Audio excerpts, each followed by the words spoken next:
Hello, I am the artist known as DEROSNEC, and welcome to my weekly vlog where I talk about making music, art, movies, and more.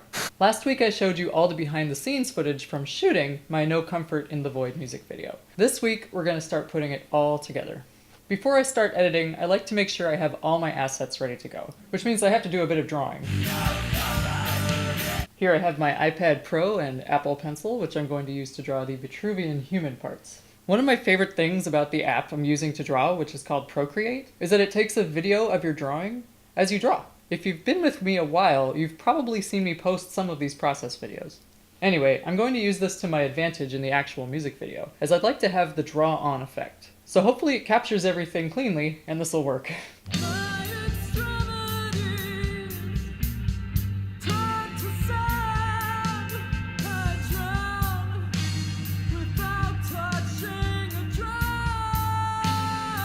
Okay, my drawing is complete and now I can load everything in. For this particular video, I'll be editing in Adobe Premiere so that I can use the round trip to After Effects feature. As I've mentioned in previous videos, being able to round trip to an effects program directly from my editing program is a huge time saver. As you can see, I've organized my project so that it's easy to find exactly what I'm looking for.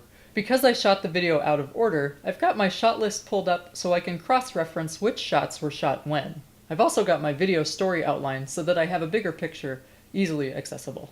I did also ask Maxwell in Chicago to film himself so that he could be in the video too, so I've got all his footage here ready to go as well. Now I can start the arduous task of syncing everything so that I can go through and find the best takes. On a regular shoot with a crew, this wouldn't be so bad, but because I shot everything by myself, I had to do things in a certain way to make sure that I was keeping on track. For example, I'd have to start the audio playback loop before I press record on the camera, which means there's no clean in. It also means that I probably ended up doing way more takes than I typically would need when trying to perform. Getting in and out of character and trying to also coordinate all the things I have to do in between each shot, like playing back audio, adjusting the camera, making sure I'm in focus, pressing record, etc. It's very taxing.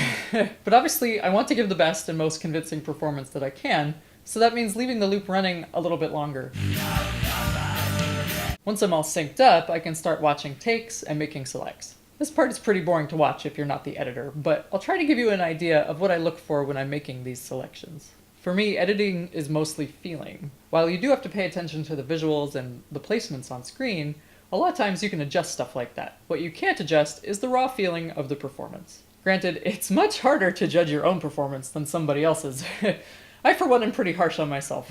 But regardless, feeling your way through the performances is going to be your best bet when it comes to knowing which is the right take.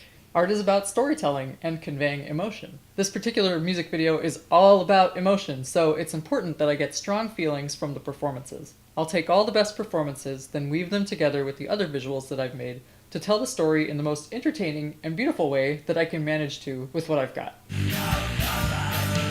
Color plays a huge part in the story of this video, so I wanted it to be mostly black and white with specific isolated and extra bright colors. This means I have a lot of post-processing that I'll need to do, but that's why I picked Premiere for this project. Unfortunately, my EX3 is not the best camera to do stuff like this with, as it just doesn't have the technical capability. But I do the best I can with what I've got, because it's all I've got, and if I don't create stuff, I'll go nuts.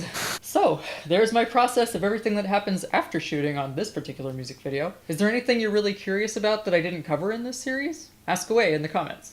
Stay tuned for the final video, and if you haven't checked out Everson Poe's album The Body Is Not Sacred yet, then go do that right now. What are you waiting for? Thanks for watching! Hit that thumbs up button below, it helps me more than you know. And join the Uncensored by subscribing to my YouTube channel, my newsletter, or by following me on Facebook, Twitter, and Instagram. If you never want to miss a video, be sure to click the little notification bell icon too. Thank you so much again, I will see you next week for something new.